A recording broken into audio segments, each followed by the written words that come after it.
Les émotions devraient être acceptées et reconnues comme telles. Chaque émotion qui surgit en vous est quelque chose dont vous devriez être conscient. Et alors, vous pourriez vous dire, voilà, ce qui est étrange, c'est que plus vous vivez dans l'acceptation du moment présent, moins vous éprouvez d'émotions négatives. Car la plupart des émotions négatives naissent de la non-acceptation des choses telles qu'elles apparaissent dans le moment présent. Certaines émotions peuvent toujours être présentes, mais vous ressentirez rarement des émotions négatives. Elles peuvent encore surgir, mais elles seront éphémères. Ces émotions ne trouvent plus domicile en vous. Vous auriez pu... Voyons, je ne me souviens plus de la dernière fois où j'ai été en colère. Je vais devoir réfléchir. Comme je ne peux pas m'en souvenir, ça n'a pas dû durer longtemps. Mais cela peut arriver. C'est éphémère, car l'esprit ne la garde pas en vie. L'émotion est là, et l'émotion disparaît. J'ai certainement ressenti une profonde tristesse quand mes parents sont décédés, à 5 mois d'intervalle. Ils sont tous deux décédés la même année, bien qu'ils vivaient dans des pays différents.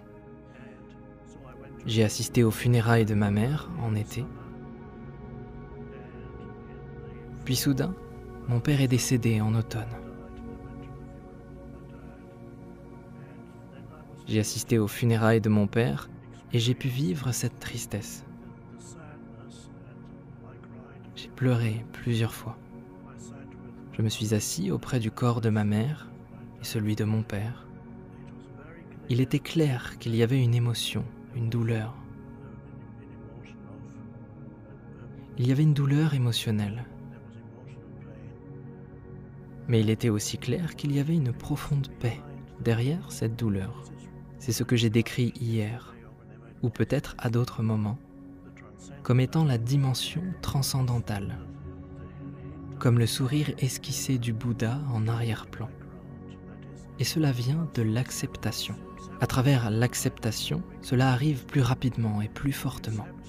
Lorsque vous acceptez quelque chose, l'émotion est toujours en surface, et vous acceptez cette émotion. Et puis il y a comme une paix en arrière-plan. Ce sont deux choses qui, lorsque je les évoque, semblent presque incompatibles, mais elles sont pourtant complètement liées. Mais sans cette dimension transcendantale, c'est une expérience dévastatrice. Et sans cette conscience d'acceptation, il y a des gens qui portent la tristesse du deuil d'une personne proche d'eux, récemment décédée. Et il y a des gens qui portent ça, pas seulement pendant des mois, mais parfois pendant des années. Parce qu'avec un manque de conscience, elle est continuellement ravivée. L'émotion est sans cesse nourrie par l'activité mentale. Et puis vous pensez à tous ces souvenirs, à tout ce qui a disparu, à tous les moments passés ensemble. 3 ans après leur mort, vous pleurez encore la nuit, parce que vous vous souvenez de tous ces moments. Et tout est parti, tout s'est dissous. Alors vous êtes continuellement dévasté. Cela devient dysfonctionnel, et cela survient parce qu'il n'y a pas assez de conscience en vous. Alors l'émotion trouve son domicile en vous. C'est un peu comme si elle commençait à se dire « Oh, mais en fait, j'aime être ici ». Elle est en réalité incorporée dans votre corps de souffrance. Et vous souffrez continuellement de la même émotion. Alors que chez une personne consciente, l'émotion aurait eu une certaine durée de vie, comme une tristesse qui apparaît et ensuite est transmutée, et qui devient... Parfois, je regarde encore des photos de ma mère et de mon père.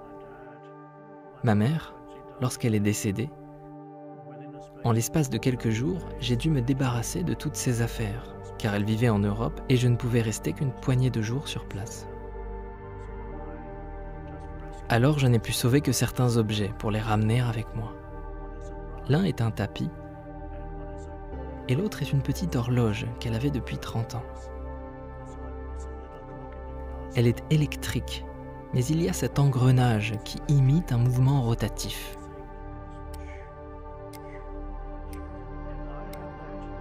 Et quand je visitais ma mère une fois par an, j'entendais cette horloge dans la chambre où je dormais dans sa maison.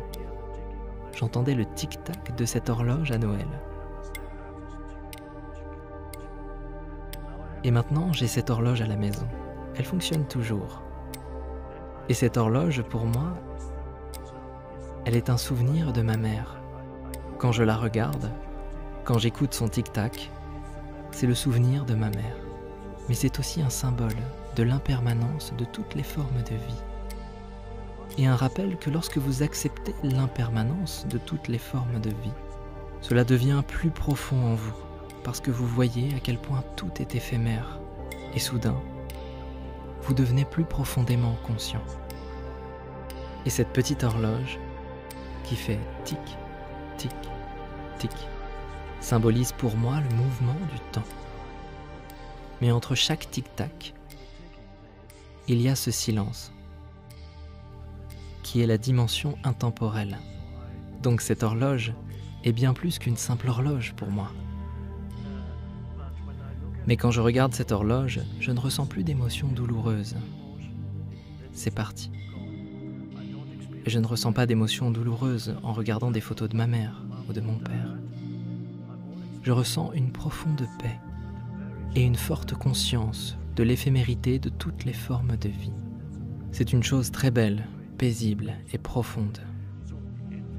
En présence de cette conscience, certaines émotions sont naturelles et parfaitement acceptables, mais elles ont une durée de vie relativement courte.